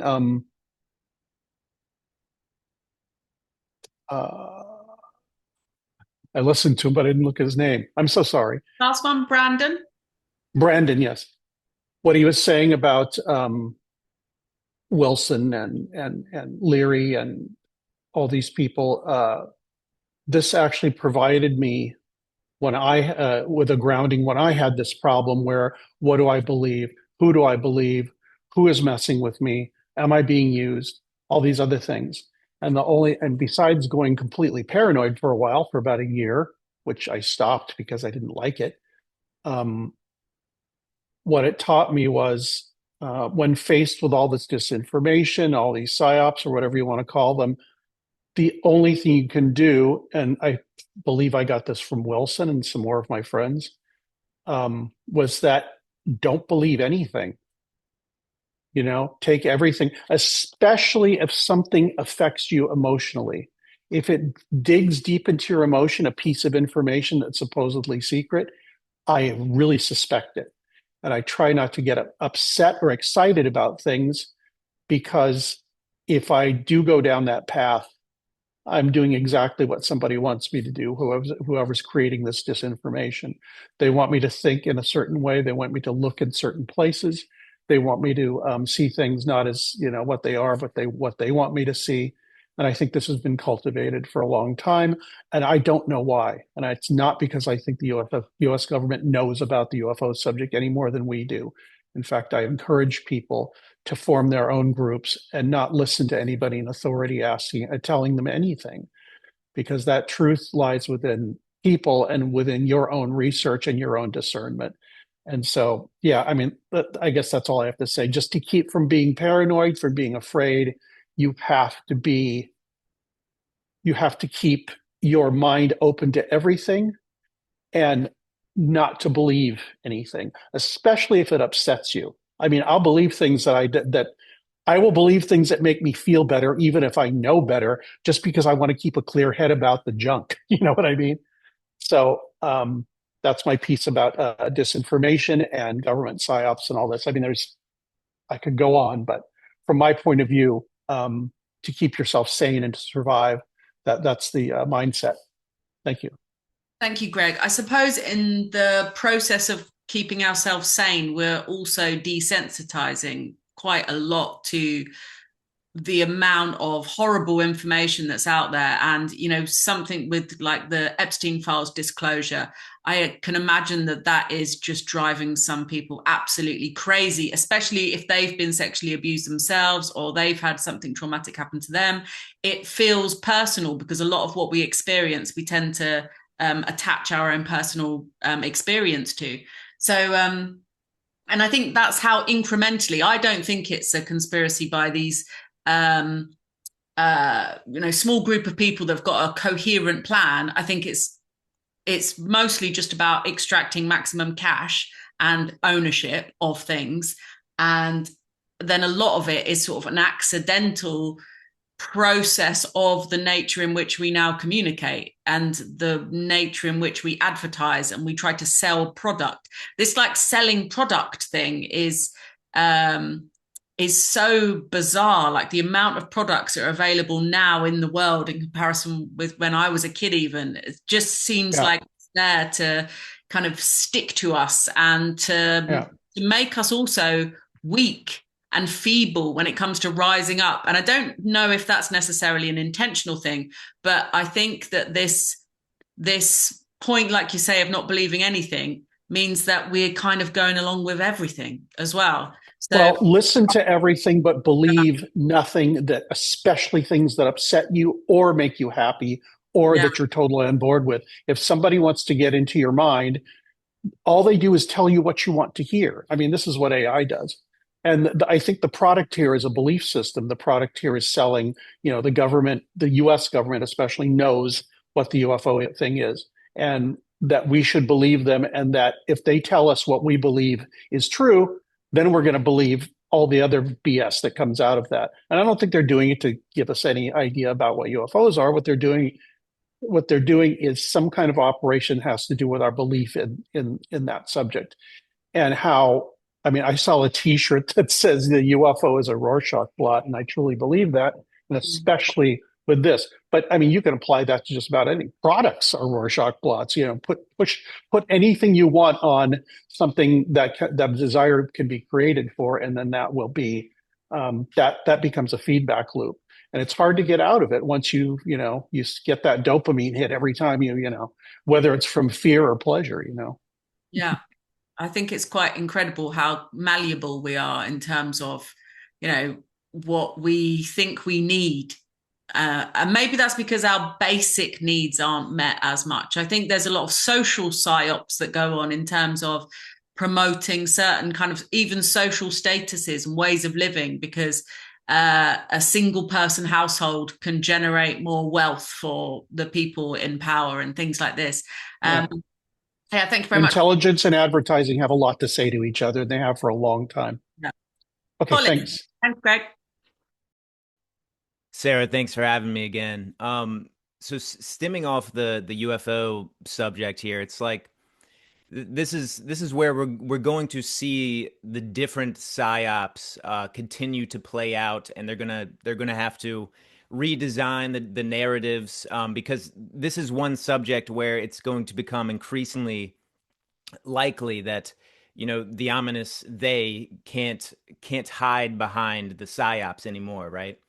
And when you look at it from an individual who they're not open-minded to a UFO subject or paranormal experience, how do they shift their belief there? Well, they have an experience, right? So as soon as the UAP scenario becomes, as soon as more of a widespread audience start having direct experiences with these things, you can't sit behind all of these fear-mongering narratives, because the orbs show up and they don't do anything negative to you. You can interact with them at this very in this sort of simple level, like shining a laser or something, and they might increase their radius of light or something like this. So I think this is going to be the biggest kind of psyop of the next few months or the next year, is figuring out how they disclose this particular subject. What is it going to look like? Is it going to be packaged with this fear-based narrative, which I think it already kind of is, that helps drive the defense industry and so forth. But the best way to grab onto some truth here is for more individuals to have direct experiences, right? And I know there's some people that are going to be saying this is really dangerous. You might be inviting, demonic entities here. But I haven't spoken to anyone where something like that has happened, where, an orb encounter turns into some kind of poltergeist or something, down the road. So it's just, I want to encourage people to be open-minded, that you can actually experience these things. You don't have to sit behind like layers of secondary hearsay sources and whatnot. And just to give a brief example of how the kind of psyop sort of manifests, or how it like stops information from getting out. I mean, I was just in DC recently at a Masonic conference, and just talking to a gentleman there, and turns out he's a nuclear engineer. He sits there, gives me his card, and I was able to like vet his credentials right then and there. And then he goes on to explain how the 3 different nuclear sites he worked at across the US, how in each case, orbs would appear above the site. and they had a protocol that he didn't talk about, a protocol for those exact scenarios, and everyone around him knew exactly what to do in each case, right? He had also been on a nuclear carrier where him and 15 other gentlemen saw a USO come from deep, deep underwater. It was just a radiant kind of pillar of light, and breach the water surface and just continue to go into the atmosphere without making a splash or anything like that. It sort of phased through the matter there. And he went to email his mother about this experience, and the server on the ship blocked the email, and he got, a little slap on the wrist, right? It just sort of goes to show that it's like you can just ask people you run into, have you had experiences, whether it's UFO or different kind of things? And I mean, you'd be surprised how many people have seen these things manifest, and whether or not it's craft, orbs, and whatnot. I had a number of orb experiences before sort of telling my family about it. And it turns out one of my cousins living on the same property saw a flying saucer when she was, in college or something. And she didn't tell anyone about it because, no one wanted to, obviously, no one's going to believe her, right? She had all these, she didn't, she didn't have any real world experience to tell her that, like, no one's going to believe you. It was just sort of conditioned in her not to talk about it. So it's like, how are we going to navigate the sort of UAP disclosure phase, which is hopefully about to come, to some degree? I think it's actually encouraging the open-mindedness that you can get out there with your group of scruffy friends that have no esoteric knowledge whatsoever, that haven't read any books on the subject, and things might actually happen. And the more that happens, it actually has the chance of becoming less, less of this phenomenal thing and more of like a everyday kind of experience. So do what you will with that, but just wanted to add that in there. Thank you very much, Colin. That reminds me of something I really wanted to discuss with everyone, is this sort of new tendency to describe UFOs as demons, which has been kind of touted around a lot recently. Pascal, do you want to talk about that? I think that'd be good. Susan, I know that you know about the demon classification of aliens, so maybe we could talk about that a bit. Hi. I'm not sure why this is coming out at this time. I try to, being a Canadian living in Europe, I try to stay out of US politics, but I do believe it is politically motivated. It's not new. They've been framed as demons before, and I think in an attempt to kind of frighten, because they're framing them as demons in a very Christian sense, which is not necessarily how I personally experience demons versus my experiences with the UFO. So I do believe in this case, like where we're seeing the vice president coming out, we know that he is, he is, his mentor is Peter Thiel, the guy from PayPal, the trillionaire guy. He's recently gone about doing a bunch of private talks privately that he's funded. He's been in Rome. It's invitation only, and it's all about the Antichrist. So I'm thinking that it's somewhat related to there. But we know that like religious views have been used as a control system and abused. Because people really do, they believe, and then when they have these governments and politicians and kings and these people coming in and muddling with their belief system, sometimes using it as a fear or using it, as Greg had mentioned, as an emotional thing to kind of validate their experience, then these are methods of control. I also want to say too, like when it comes to this and the idea of post-truth and not trusting people, is I do think we should get out there and we should at least listen to people, especially people who are experiencers. And I'm going to bring up one case because like I did really much appreciate what Naomi had to say about people suffering maybe a dark night of the soul. But there have been cases, and if people are interested, I don't even really want to get too much into it, it's gonna make me cry, but there was a famous case, Leonard Kyle, and he was a man who went and he was trying to seek help. He was an engineer.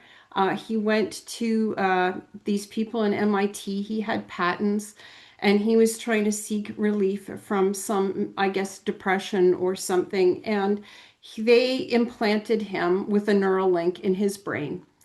And he eventually, this really messed with his mind. He tried to seek help from various doctors. He was saying, you know, I'm a man, I'm an engineer, I've had all these patents, they've taken them at MIT, they've microchipped my brain, and they're controlling my thoughts and my emotions. And nobody believed him.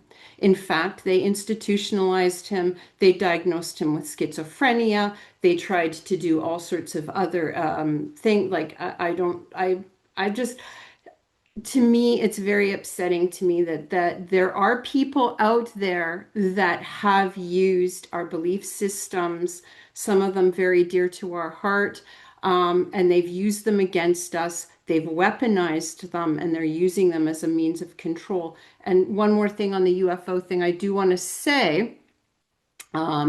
Is I don't know how many of you are familiar with To the Stars and Tom DeLonge, and this was a few years back, that the rock star from Blink 82 got together with some government people. He had, I believe, some very legitimate UFO experiences. And then government people came in and they were saying, you know, we're going to tell you the secrets of the saucers, and, you know, we're going to put together this thing, which was To the Stars Academy. I don't believe it exists anymore, but we do know, and this, I don't think he ever got any secrets of the saucers. It just didn't happen. But we do know from WikiLeaks and from emails that went between him and John Podesta that potentially the real point of To the Stars was to get young, disenfranchised people in the United States interested in government using a cool, fun topic like UFOs. UFOs do sell. I mean, if you look at the X-Files, okay, it was huge in its time. And other shows that promote, you know, aliens or that it's fun. It's a fun topic, and they will use that as well, you know, for their own ideas of ways to engage people. And then, as Greg had mentioned, you know, you give people the idea that you're giving them the truth, and usually it's just you're validating someone's experience because no one else will listen to them. You've been made to feel crazy. People don't believe you, and then all of a sudden the government's saying, no, you're not that crazy. Well, we got the secrets, right? But they never really give it to you. And I'm old enough that I've been through this cycle of disclosure a few times. That's why I'm not holding my breath. But honestly, it's like they use this to weaponize against us. And I think in part it's like we have to start listening to each other. We have to start, you know, like caring for each other. And if someone is saying to you, hey, you know what, I feel I'm being followed. I feel maybe someone did something to me. Maybe take the time to listen to them. It's just like with the whole Epstein thing. You know, how many of these young women were coming forward for years and years and years and saying, you know, I'm a victim of this, and nobody is listening to them. And all they want some justice, okay? They want to be heard, they want to be supported, and they deserve justice. To me, that's far more important than any UFO disclosure. Because I'm telling you right now, I know what I've experienced. I don't need a government to validate my experiences. And that's all I'm going to say to that. So. Right. And thank you to everyone who's spoken. I've really, really appreciated this. So Thank you. I'll let go over to someone else now. Danny?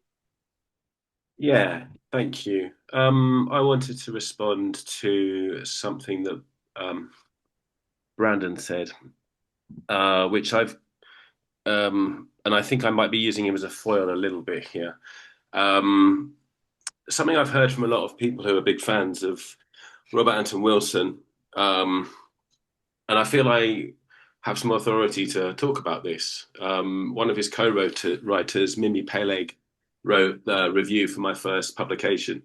And she said that it was like Robert Anton Wilson if he knew more scripture. So I think I know my way around the guy, and I'm a big fan. And I found with a certain reading of Robert Anton Wilson, you know, the Illuminati is not out there, it's all in your mind. You need to take back control of the robot, become your own king, that kind of thing. That can often cover up or marginalize the voices of people who have been through experiences where they are subject to the violence of psyops, right? So whether that is victims of any of the Mossad ops, whether that is people who are being injected with medicines they don't control. Like recently in Brazil, there was a movement to squash basically to make mandatory the jabs, despite the fact that a whole load of people were asking for exemptions. You know, there are forces moving around, and if we, I think we can, like I say, I think we can marginalize them, and I don't think that's an entirely fair way to read Robert Anton Wilson. I don't think that was his intention at all. You know, Operation Mindfuck is in a hyper phase, and you know, and I'm not saying that the speaker before me was particularly saying that, but I've left online groups which are Robert Anton Wilson fans and followers because they are kind of poo-pooing anything which smells of conspiracy theory, because conspiracy theory is what crazy people in tinfoil hats believe, and because of Illuminatus trilogy, you know. That wasn't my reading of Illuminatus trilogy. And I will say one more thing, actually, like particularly regarding the situation of Palestinians who are not in a position to be their own king at the moment. The psyop that was pulled on with Zionism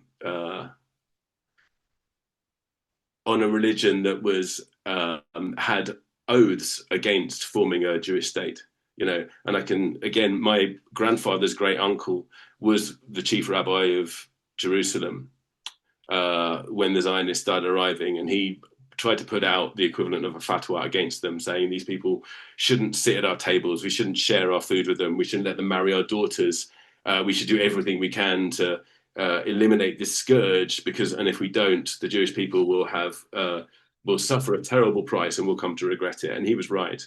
And the amount of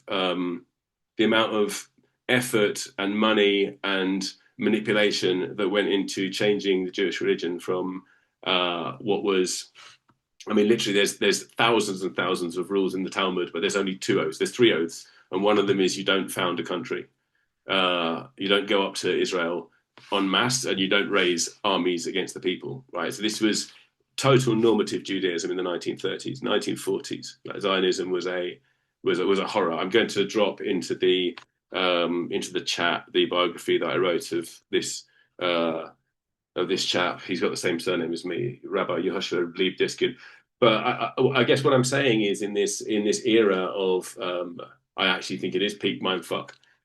In this era where we don't believe anything, I think kind of retreating into you can create your own universe and you know, it's all in your mind. I think that's probably not the way to go.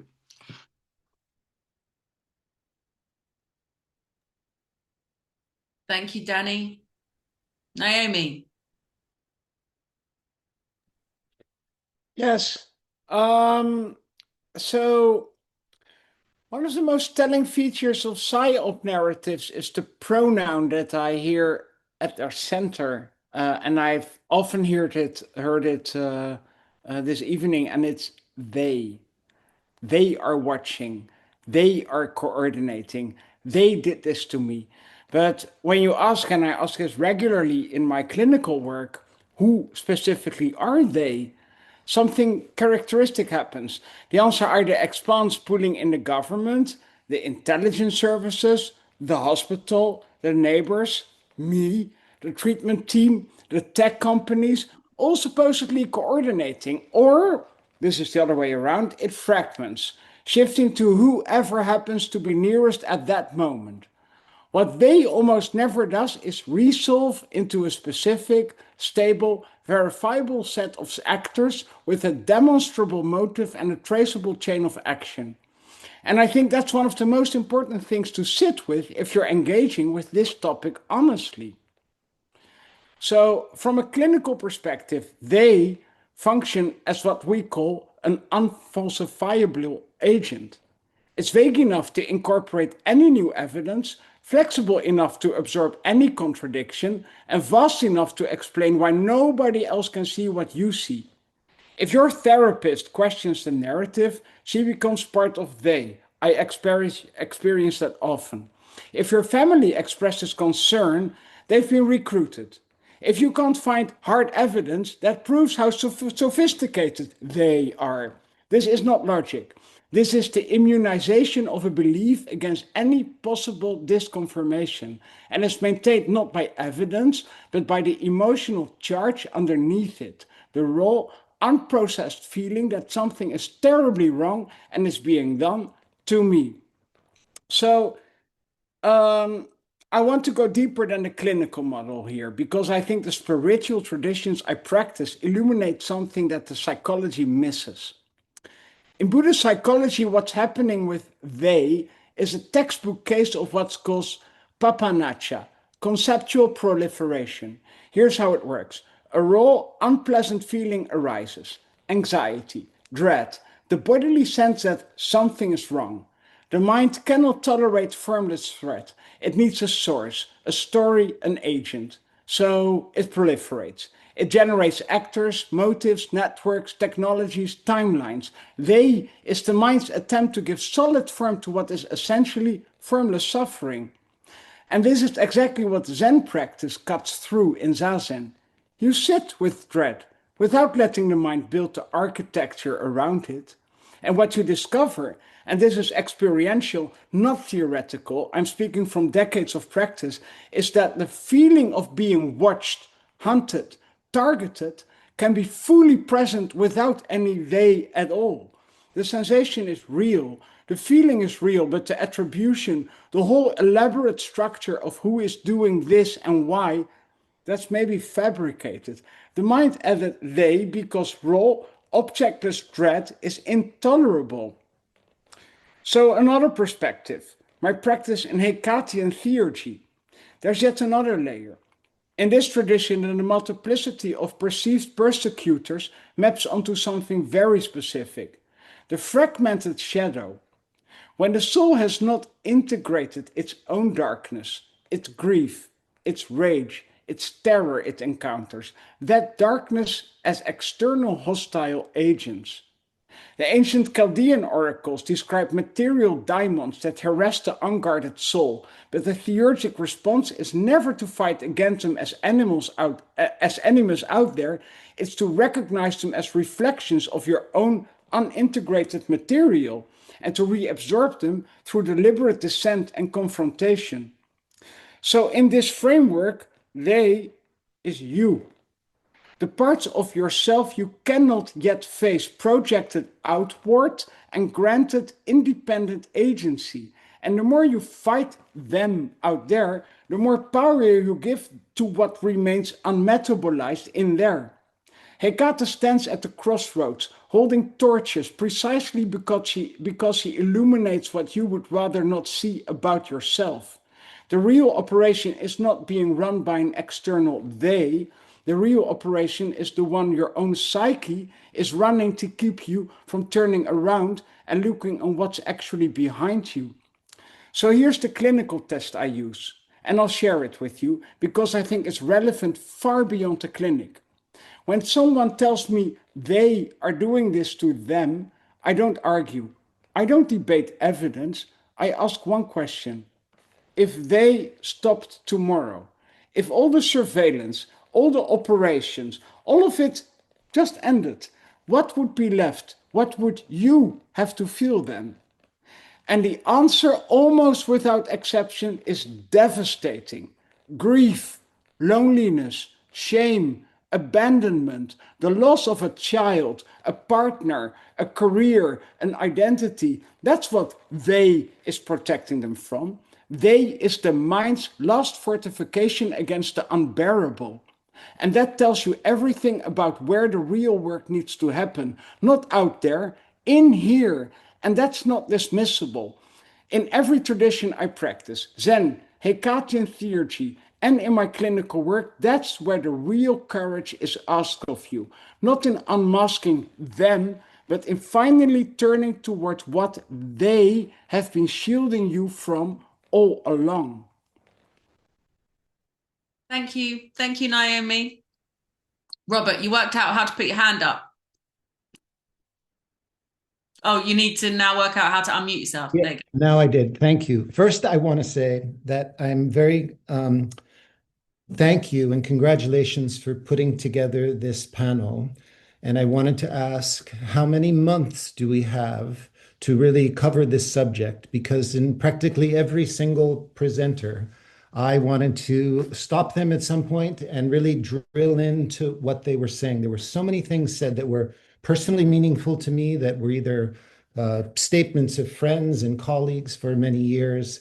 But I just want to, and then this going from the very general to very specific, the general subject of psyops and how people react. And Naomi, I'm really taken by a lot of what you just said. So I want to just stay with this now, because I find this in my own experience that as I've taken a very deep interest in a couple of major psychological operations of our time. I'm old enough to have been alive during the Kennedy assassinations and studied them very deeply, which is, I'm sure you know, where this phrase conspiracy theory and conspiracy theorist was weaponized as a way to denigrate a critical inquiry into these subjects. And then many years later, I got very interested in the what happened on September 11th. And so in a conversation like this, I would find it very interesting I wonder if we all agreed about the extent to which these events that I just mentioned, the Kennedy assassinations, the Warren Commission, 9/11, we've had some of our speakers mention sideways, the jabs. Do we agree that these are do we all agree that these are psychological operations? And because what we see also in our culture is, and I'm not sure you were doing this, but I wanted to kind of raise it and maybe challenge you, a kind of pathologizing or a diagnosing of people who take an interest in these things. I've had this in my own life. Like, I'm very interested in these events that I mentioned. I'm not that interested in the reptilians, for example, or whether Elvis lives or whether the earth is flat. But there's a whole industry in our culture that lumps these all together. And so I wanted to just, see if I could raise these issues, and I'm thinking as you guys are talking, like, Bob Wilson and I were very good friends, and I spent a lot of time at his house in Santa Cruz. And Timothy Leary and I were very good friends. I lived at his house and did a book on him, as you may know. Terence McKenna I knew for, before he was even Terence McKenna. Stephen Coates, you mentioned this very tantalizing statement about the counterculture. Was the counterculture a response to a psyop? We could spend a week on that conversation because, of course, the counterculture was not a homogenous thing. There were different and Timothy Leary's behavior during that period was not consistent the whole time. And so, again, I love this format. I love that we can interact, but I'd like to see more of it. And anyway, I want to raise those things. So thank you. Thank you, Robert. That reminds me also of the Manson family, because obviously you've then got a bit of counterculture and a bit of psychedelics being used to get people to do your bidding as well. So we haven't actually touched upon it that much, but we are, with this sort of psychedelic renaissance, there is a certain cult-like corruptive element and corporatization now within the psychedelic movement. What are your thoughts on that? Well, this is what I like to say it's a mistake to talk about the psychedelic renaissance or the psychedelic movement because there's no such thing. We can agree that there is a group of drugs that we can call psychedelic, but there are many different or several identifiable different movements that use these drugs for utterly different reasons. We saw that in the 1960s, where substance were originally deployed as weapons, as part of a psychological operation against democracy. And that's a big subject. But then there were people that used these drugs and had experiences of the sacred, who were awakened by them, who were empowered by them. What Timothy Leary intended to do with psychedelic drugs is very different than what the corporatists are trying to do with them now. So I want to point that out. The drugs were branded in a certain way in the 60s, but I think we really need to think more critically and deconstruct that concept and look at the different movements and the different agendas and the different narratives that are being deployed to advance different agendas. I see that Peter Webster's back on the screen there, and I don't know if you all know who he is, but he's one of the really great scholars and scientists of these movements, a person who I deeply respect and learn a lot from, who contributed very importantly to the book, The Road to Eleusis, which is something else I wanted to bring up because somebody, Molly, who's not here anymore, said how important that book, The Immortality Key, was to her. And that's another subject that we could do a whole program on, about how the Greek mystery use of entheogens then gets Christianized in Brian's, who's a friend of mine's, book, The Immortality Key, this kind of control of the narrative. So, I'm still it feels like this is the beginning of a graduate level course. This couple of hours that we've been out here, we're kind of throwing some, paint on the wall. And over the next several weeks, we're going to refine them and come up with thesis statements and really make these points more powerful. So I'll just leave it at that for now.